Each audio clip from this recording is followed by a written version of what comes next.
በእንሽላሊት ደም መተት አሰርታበኛለች።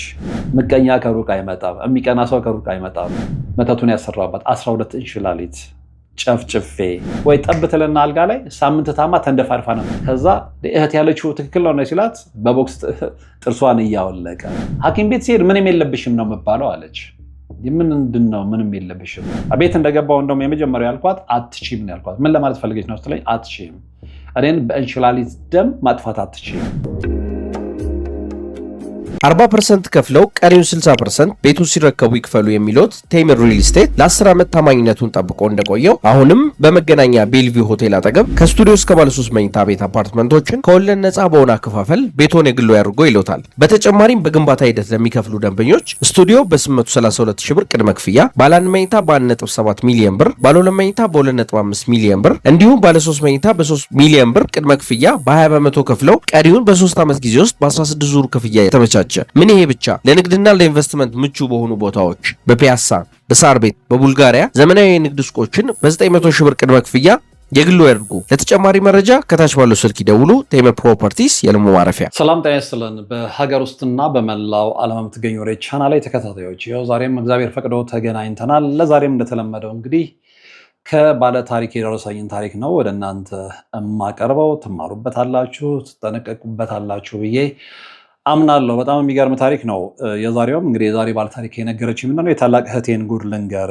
በእንሽላሊት ደም መተት አሰርታበኛለች።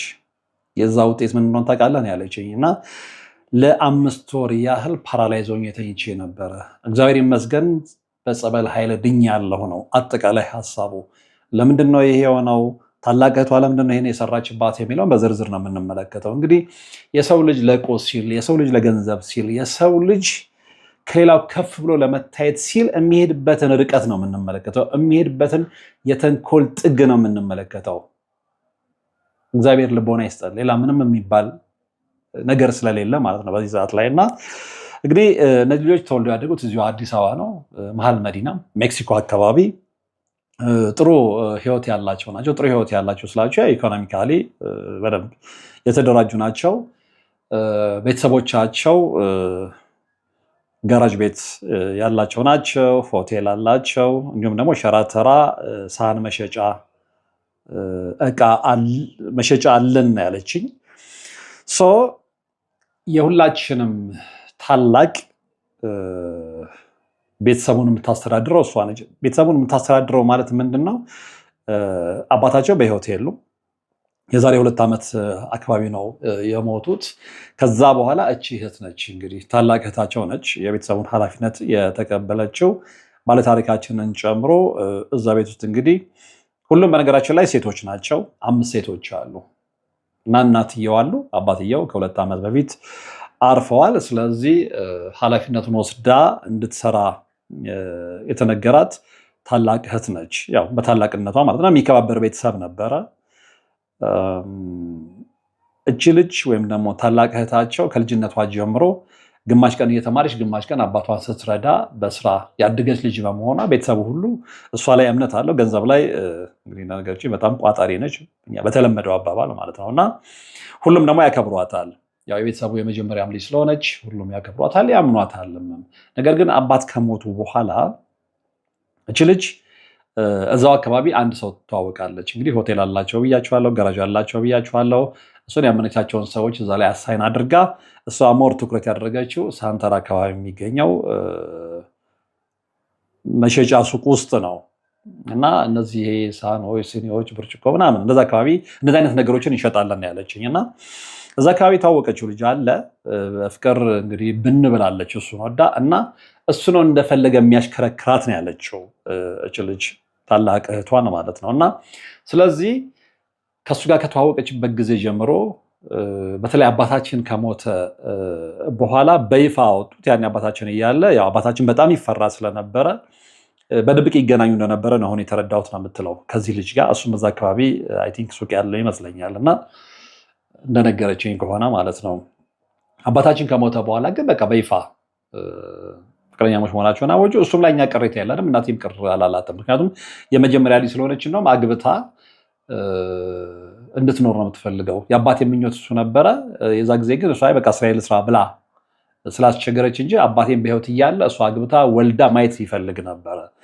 ከዛ በኋላ ግን በቃ በቤተሰቡ ላይ ያሳመጻት ነው። እንደውም ቃል በቃል ያለች በቤተሰቡ ላይ ያሳመጻት እና የምትሰማው እሷን ነው። እናታችንን አትሰማም፣ እኛን አትሰማም። ስለዚህ የሱቆቹን ገንዘብ ጠቅላላ ገቢ እንኳን ስንጠይቃት ወጪና ገቢው እንዴት ሆነ ምናምን ስንላት አያገባችሁም፣ አርፋችሁ ቁጭ በሉ፣ ከበላችሁ፣ ከጠጣችሁ፣ ከለበሳችሁ እናንተ ምን ቤት ናችሁ? በኋላ ላይ እንደውም ትንሽ የምደፍራት እኔ ስለሆንኩኝ ምን ማለት ነው እንድታስተዳድሪ ነው እንጂ እኮ ውርስ አይደለም የተሰጠሽ፣ ይሄ የሙሉ ቤተሰቡ የጋራ ሀብት ስለሆነ እዛ ላይ አንቺ ሙሉ በሙሉ የመወሰን መብት የለሽም። ከዛ በኋላ ነው እኔን የጠመደች ነው የምትለው እሷ። እና ልክ እንደ ውሻ ነው ያለችኝ። እንደውም ለውሻ አጥንት ወርውረ ዝም እንደምታሰኘው ሁሉ እሷ የተሰርች ነገር ትወረውርና ለእናቴም ያው እናቴ አባቴ ከሞተ በኋላ ተስፋ ቆርጣለች። እንደውም በሽተኛ ሆናለች። በቃ ቤተክርስቲያን ትሄዳለች፣ ትመጣለች፣ ተሰጣትን በልታ መተኛት ነው ስራዋ። ሌሎቻችን ግን የራሳችን ህይወት አለን። በዛ ላይ ደግሞ የሁሉም የቤተሰብ ሀብት የጋራ ሀብት ስለሆነ እሷ እዛ ላይ መብት እንደሌላት እናውቃለን። እና ያ እልህ አስያዘኛለች። እና በዛ አይነት ሁኔታ መጋፈጥ ሲጀምር ቀለበት ውስጥ ገባው ነው የምትለው እሷ። እና ያ ፍቅረኛ ተብዬም እንግዲህ ብዙ ነገሮችን አድቫይዝ እንደሚያደርጋት በኋላ ደረስኩበት ነው የምትለው። ከዛ በኋላ ምንድን ነው የሆነው? በግልጽ ማስፈራሪያ ይደርሰኝ ጀመረ። አንቺ ከሌሎቹ በምን ተለይተሽ ነው? ለምን አርፈሽ አትቀመጭም? ትለኛለች። ኖ በታላቅ እህትነትሽ በባህር ልጅነትሽ ምንም ጥርጥር የለኝም፣ አከብርሻለሁ፣ እንደ በፊቱ አከብርሻለሁ፣ የምትይኝን እሰማለሁ። ነገር ግን አንዳንድ ጊዜ ያንን ምክንያት አድርገሽ የምታልፊውን ቀይ መስመር ግን ልታገሰው አልችልም። ምክንያቱም አባቴም እናቴም ላባቸውን ጠብ አድርገው ያፈሩት ሀብት ለአንቺም ሌላውን ቤተሰብ እኩል ነው እንጂ አንቺ በተለየ ሁኔታ ያንን ሀብት የመቆጣጠር ያንን ሀብት ለብቻሽ የመጠቀም መብት የለሽም። እና ይሄ ነገር በጣም እያየለ በመሄዱ እንደውም ሽማግሌዎች ሁሉ ተጠርተው በሽምግልና ሁሉ ልንነጋገር ጥረት ተደርጓል። ነገር ግን ለሽማግሌዎቹ እኔ እኮ ምንም አላደረግኩም። በነገራችን ላይ ሽማግሌዎች ሲመጡ በጣም ለስላሳ ነች፣ ታላቅ እህታችን አለች። ሽማግሌዎች ከሄዱ በኋላ ግን እስኪ የምታመጡት ነው ያለው፣ ውክልና ያለው እኔ ጋ ስለሆነ የፈለግኩትን ማድረግ እችላለሁ፣ ከፈለግኩኝ መሸጥ እችላለሁ። ሙሉ ውክልና ነው በነገራችን ላይ የተሰጣት። መጨረሻ ላይ እንደውም እነሱ ምንድነው ይገባናል ብለው የሆነ ነገር እንዳይመጣ በሚል በፍርድ ቤት ቀድመው አሳውጀው ከእናታቸው ጋር አሳገዱ እንጂ እጅ ምንም ነገር ከማድረግ አትመለስም የሚል ፍራቻ በውስጣቸው እንደሰፈነ ነው የነገረችኝ። እና ይሄንን እሷ በምትሄደው ርቀት ልክ እኔም ሌሎቹን እህቶቼን እና እናቴን አስተባብሬና አሳምኜ በዛን ያህል ርቀት ስለሚሄድ ከሌሎቹ በተለየ እኔን ጠመደችኝ አለች። እና በጣም በሚገርም ሁኔታ እኛውን የፈለገ በጥቅም ብንጋጭ የፈለገ በዚህ ደረጃ ብናገራት አሁን እሷ ያደረገችውን ነገር ታደርጋለች ብዬ በፍጹም በህልሜም በእውኔም አስቤው አላውቅም። ምንድን ነው ያልኳት። እና ምንድን ያደረገችው ከልጁ ጋር ተመካከረና ፍቅረኛ ከተባለው ጋር እሱ ልምድ ያለው ነው ያለችኝ። እንግዲህ እሱን እነሱ ናቸው የሚተዋወቁት። እና የሚገርምህ እዛ አካባቢ ላይ 2-3 ሱቆች አሉት። ያንን ሱቅ እንዴት እንዳመጣ ደግሞ እዛ አካባቢ ያለ ሰው ሁሉ ያውቃል አለች። እና አባቶች ይጣራሉ፣ ነጠላ ጋርደን ነው የምንቀድሰው ይላሉ። እናም እኛ በሞቀ ቤት ውስጥ እየኖርን ለአጋስተ ሥላሴ እንዴት መሆን አቃተን ብለን ጥሪ ካስተላለፍንበት ዕለት ጀምሮ መቀነታችሁን ፈታችሁ፣ ከቤተሰቦቻችሁ በጀት ቀንሳችሁ፣ ወዳጅ ዘመዶቻችሁን አስቸግራችሁ እነሆ ባላችሁን ገንዘብ ለ2 ሰዓታት ያህል በእግር እየተመላለስን ሲሚንቶ፣ ብረት፣ አሸዋና ድንጋይ እያመላለስን በእናንተ ድጋፍ የጀመርነው የሥላሴዎች ቤት እዚህ ደርሷል። ለቀድሞ በሥላሴዎች ስም እያመሰገንን ለቀጣዩም እስክንፈጽመው ድረስ እንዳትተውን እየተማጸንን እንደጀመርነው በጋራ እንድንጨርሰው አደራ እንላለን። አሁንም ድጋፋችሁ አይለየን። በሊቦ ከምከም ወረዳ የመስኪየ ሥላሴ ቤተ ክርስቲያን አሰሪ ኮሚቴ።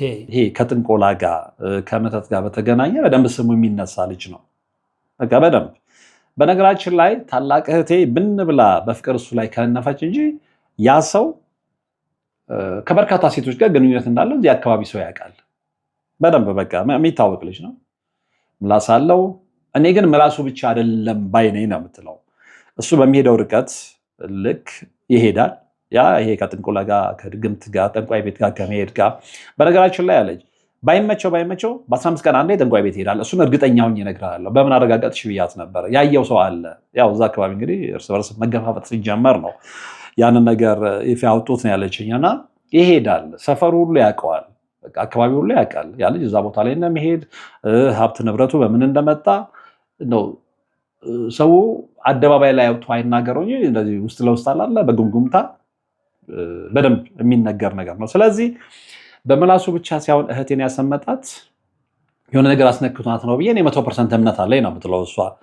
እና ያንን ስለታናኔ በጣም ግለን ተጣልተን ያንን ሳነሳባት በፍጹም ማመን አትችልም። አንቺ የሰው ስም ለምን ታጠፊያለሽ? የሰው ስም ማጥፋት እንደሚያሳስራት ታውቂም ወይ? ይሄንን አስፈራርታ ልታቆመኝ የምትሞክረው በዚህ ምላሷ ነው። ግን እኔ የፈለገ ነገር ይሁን የአባቴ ንብረት የማንም ጎረምሳ መጫወቻ አይሆንም። በተለይ ደግሞ እሱን ፐርሰናሊ እኔም ስለማውቀው ልጁ ምን ያህል አደገኛ ልጅ እንደሆነ ስለማውቅ ከእሷ ውጭ ከ3 እና ከ4 ሴቶች ጋር ግንኙነት እንዳለው ስለማውቅ እሱን ሁሉ ነግሬያት ነበር። የቅናት ወሬ ነው። ምቀኛ ከሩቅ አይመጣም፣ የሚቀና ሰው ከሩቅ አይመጣም፣ ከቅርብ ነው የሚመጣው እያለች በዛ ነበር የምታፌዝብኝ።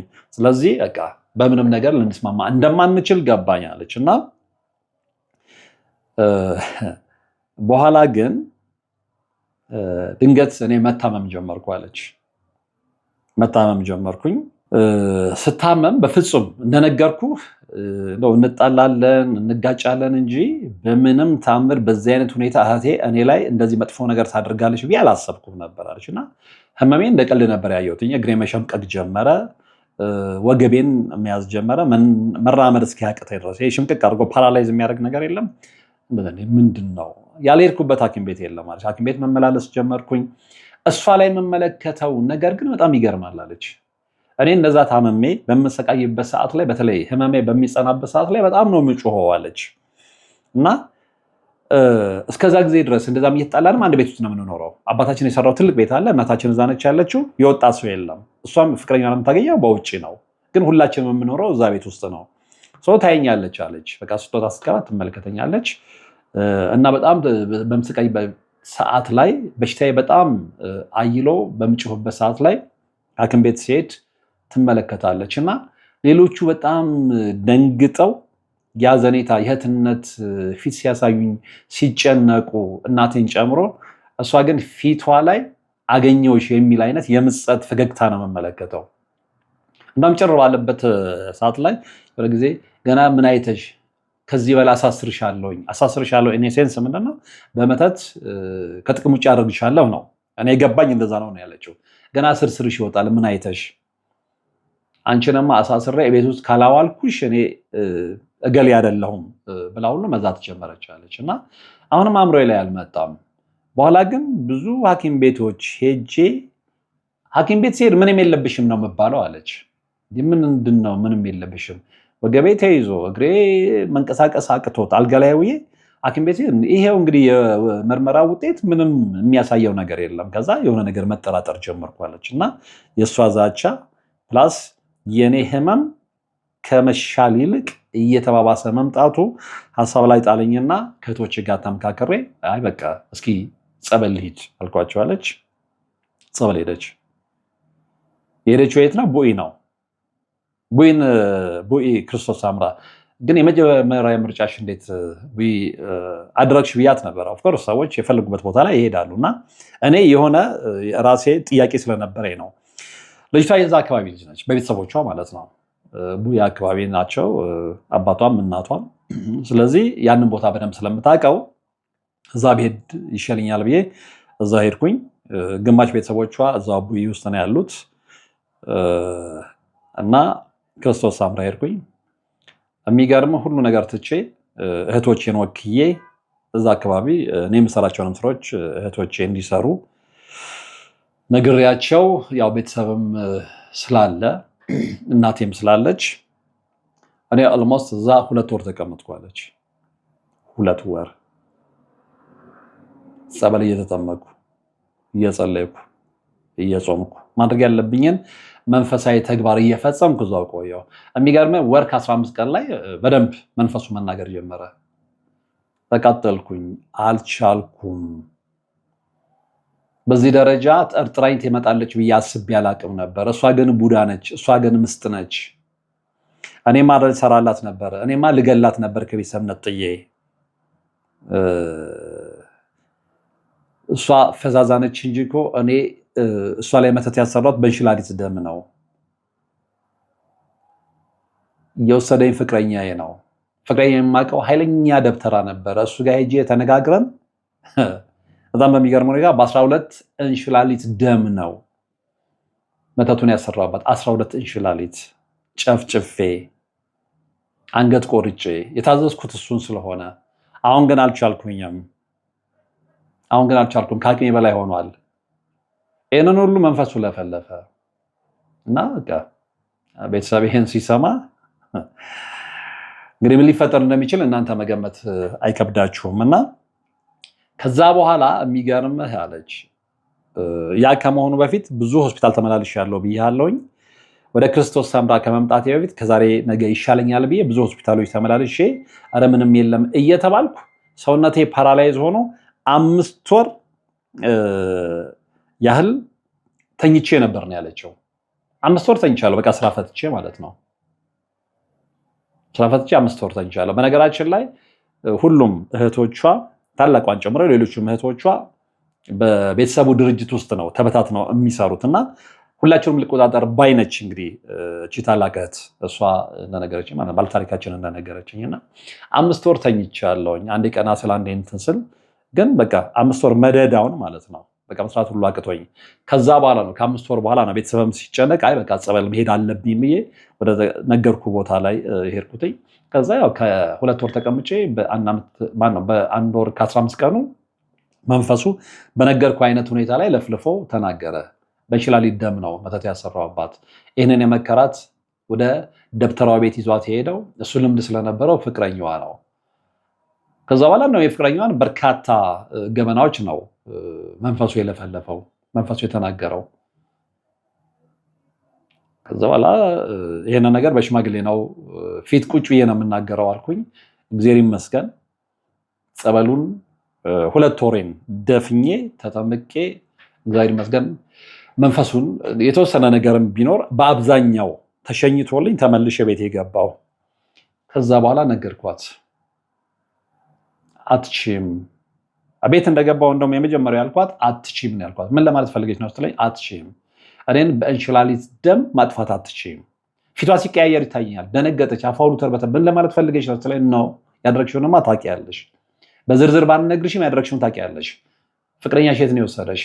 የትኛው ደብተራ ጋር ነው የወሰደሽ? ምን አድርጉ ነው የተባላችሁ ስላት በቃ አመዷ ቡንን ያለው ሰው እስኪታዘባት ሽማግሌዎች ጠራው። ትልልቅ የአባቴ ጓደኞችም አሉ። ቁጭ ላይ የተደረገውን ነገር ተናገርኩኝ። ሽምጥጥ አድርጋ ካደች አለች። እንዴ ከዚህ በላይ ጸበል ቦታ ላይ ሄጄ የሆነውን ሁሉ ነገር ነገርኳቸው። በቃ መናገር አልቻሉም። እነሱም ከአቅማቸው በላይ ነው የሆነው። ከዚህ በኋላ የሚያገባሽ ነገር የለም፣ የቤተሰቡን ውበት እንድትናገርኩት ነው። ከዚህ በኋላ ታደግ የምትችሉም ነገር እገንብታለሁ። አብረሽ ያለው እሺው ሰው ምን አይነት ሰው እንደሆነም ከዚህ በፊትም ነግሬሻለሁ። አሁንም ደግሞ በቤተሰቡ ላይ እያደባችሁ ያላችሁትን ነገር በደንብ አንደርስታንድ አድርጋለሁ። ግን አትችሉም። ከመድኃኒዓለም በላይ እናንተ ኃይል ስለሌላችሁ አርፈሽ ትቀመጫለሽ ነው ያልኳት አለች። እና ከዛስ በኋላ አልኳት እንግዲህ ምን እንደመከራት አላውቅም። ፍቅረኛዋ ከእናንተ ጋርም አልኖርም እንደዚህ እየታማው። ይሄ ሐሜት አይደለም፣ ሪሊ በትክክል የተፈጸመ ነገር ነው እኔ ላይ። ይሄ ሐሜት አይደለም። ይሄ ለማድበስበስ ለማስመሰል የምትጥሪውን ነገር እዛው የለመድሽበት ቦታ ላይ ግን አድርግሻል። እኔ ልታጠፍኝ አትችይም። እኔ የመድኃኒዓለም ልጅ ነኝ። እኔ የክርስቶስ ሰምራ ልጅ ነኝ። ያዳነችኝ እሷ ስለሆነች በየጊዜው ዘክራታለሁ። በየጊዜው እዛም እየሄድኩኝ ማድረግ ያለብኝን ነገር አድርጋለሁ። ስለዚህ ክርስቶስ ሰምራ አጠገቤ እስካለች ድረስ አንቺ ምንም ልታደርግኝ አትችይም። ግን ንገሪው ለሱ የመጨረሻ ህይወት ምን ሊሆን እንደሚችል እኔ ልነግረው እችላለሁ። ምክንያቱም መንፈሱ ላይ ሲለፈልፍም የልጁን ገበና ብዙ ተናግረዋል ብያቸዋል። እና ፋይናል አሰቃይተን እንቀልድበታለን ብሎ እንደተናገረው ሁሉ ነገርኳታለች። አሁን ይሄ በማመንና ባለማመን በነገራችን ላይ እምነት የሌላቸው ሰዎች እንዲሆናል ቢባሉም እንኳን ጠንቋይ ቤት ሄደው ቢያስደርጉም እንትን ነው ይሄ የሚዋልልብን ያላቸው የሚዋልልብ ወይ ከጠንቋይ አይሆኑ ወይ ከእግዚአብሔር አይሆኑ ይሄ ዝም ብሎ በመሃል ልብ የለም ዝም ብሎ የሚዋልል ሰው እንደዚህ አይነት ልቦና እንዳላት ስለማቅ ፍቅረኛዋም እንደዛ እንደሆነ ስለማቅ ያለውን ነገር ሁሉ ፋክሱን ነገርኳታለች። ስለዚህ እንደዚህ ያማሽኝማ ካንቺ ጋር አልኖርም። እናቴም በጣም አዘነችባት፣ ተናገረቻት። የፈለገ ነገር ይሁን እንደው አንቺ የፈለግሽውን ነገር እንደዚህ ፈልጋለሁ ይባላል እንጂ እንዴት በእህትሽ ላይ እንዴት በእናትና በአባትሽ ልጅ ላይ እንደዚህ ታደርጋለች? ከእናቴም ጋር ተጣላች። ከዛ ላይ እንደውም ከእናንተ ጋር አልኖርም ብላ የእሷ ብቻ አይደለም የፍቅረኛዋም ግፊት ጭምር ነው። ወጣች፣ ቤት ተከራይተው መኖር ጀመሩ። እፎይ ቀለለኝ ነው ያለችው። ቀለለኝ። የሚገርም እስካሁን ድረስ እሰግዳለሁ፣ እጸልያለሁ፣ እንበረከካለሁ፣ ሌሊት አልተኛም። እኔ እየበረታው በሄድኩኝ ቁጥር እሷ ትታመማለች አለች። በፊት እኮ ህመም የሚባል ነገር የሚያውቃት ልጅ አይደለችም። ከዛ በኋላ ይህን ነገር እንደማትችለው ስታቅ መለማመጥ ጀመረች አለች። ገብቶኛል። እኔ የሆነ ቦታ ላይ ለምሳሌ ከዛ በኋላ ምን አላረፍኩም አለች። የሆነ ሰዓት ላይ ላጥ ብዬ ሄድና አንድ ሳምንት ተጸብዬ የሆነ ቦታ ላይ ሱባኤ ይዤ እመጣለሁ አለች። ይታወቃታል፣ መንፈሱ ይነግራታል። ተከራይታ ወጥታ የለ ከፍቅረኛዋ ጋር ለምትኖረው እኔ ጸበል ሲሄድ የሆነ የሚነግራት መንፈስ አለ። ከዛ ትደውልና እህቴ የት ነሽ እንዴ? ዛሬ ፍቅሩ ከየት መጣ? የትም ለሆነ ምንም አይገባሽ። ጸበል ሄደሽ ነው እንዴ? ማን ነገረሽ? ደብተራው ነገረሽ እላታለሁ። ትናደድና ስልክ ትዝጋብኛለች አለች። እና ይሄንን የምታደርገው ለእኔ አዝናልኝ ሳይሆን አለች እኔ ጸበል ሄጄ ጸበል ስጠመቅና ስሰግድ በመቁጠሪያ ስቀጠቅጥ እሷ ትሰቃያለች አለች፣ ትታመማለች። የሚገርም በጣም በጠነከርኩበት ሰዓት ላይ ወይ ጠብትልና አልጋ ላይ ሳምንት ታማ ተንደፋርፋ ነው የምትነሳው። ይሄንን ስለማቅ የኔ በጣም መበርታት እዛ ጋር ሁለቱን በነገራችን ላይ እሷን ብቻ አይደለም ፍቅረኛዋንም እያሰቃየ ስለሆነ የእያንዳንዱን ቀን ውሎዬንና ድርጊቴን መከታተል ፈልጋለች አለች። ልክ ሲገባኝ በቃ ስልኬን ሁሉ እየዘጋው ከዛ ላይ መጥፋት ጀመርኩ። ለእህቶቼ ነገርኳቸው፣ ማንም ሰው እንዳይፈልገኝ እናንተ ይህንን አድርጉ፣ ስለዚህ ስልኬን እዘጋለሁ እንዳታስቡ። ከዛ ሳምንት ሄጄ ተጠምቄ ጸልዬ ምናምን ሰምታ ቅልል ብሎኝ እኔ ጤነኛ ሆኜ በቃ በደንብ እየለቀቀኝ መምጣት ሲጀምር እሷ የበለጠ እየገረጣች የበለጠ እየወደቀች የበለጠ እየተሰቃየች መጣች። ስለዚህ እዚህ ጋር ልነግር የምፈልገው ነገር ወርቅ አፈራው አለች። በእንደኔ አይነት ሁኔታ በመንፈስ ለሚሰቃዩ ሰዎች የሚበረቱ ከሆኑ ጠላቶቻቸውን ማሰቃየት ይችላሉ። ይሄን እንድትናገር እፈልጋለሁ። ብዙ ጊዜ ይነገራል፣ እኔ ብቻ አይደለሁም። በዚህ ላይ የበለጠ ጸጋው ያላቸው አባቶች ሲያስተምሩ ብዙዎች ይሰማሉ።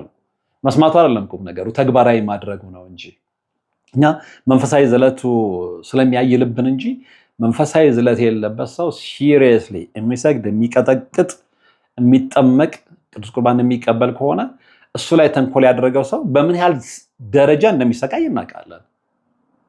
ያው ባለታሪኬ እንደው ምስክር መሆን ስለፈለገች ነው ይሄንን ያደረገችው። እና አሁንስ በምን አይነት ሁኔታ ነሽ ብያት ነበረ። አሁንም እየበረታሁ ነው።